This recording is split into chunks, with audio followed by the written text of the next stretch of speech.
yan. Ganun, no? Opo.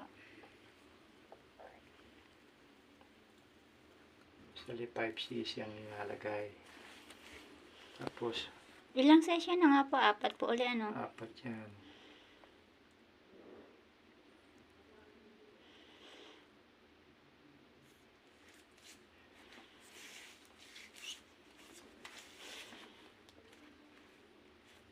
Malaki.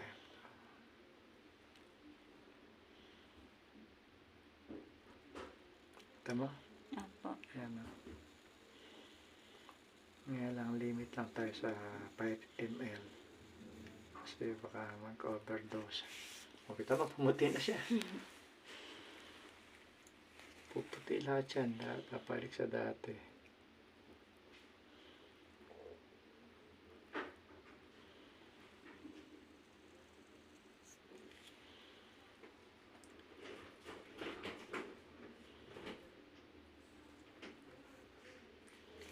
Lit lang naman yung karayan.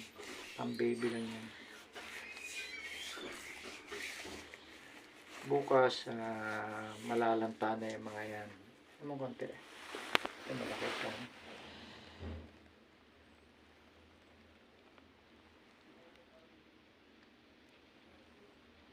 Paano po nakukuha yan, Dok? Sakit siya.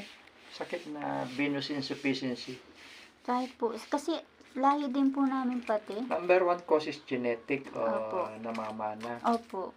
Pangalawa, yung mga pills, yung nakatayo matagal. Pero number 1, yung hereditary siya. Ha? Opo.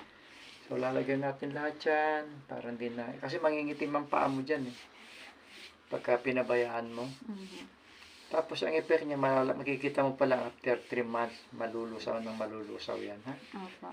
Tapos, ang gagawin mo na lang every year, magpa-retouch ka para hindi dumadaming katulad nito. Opo.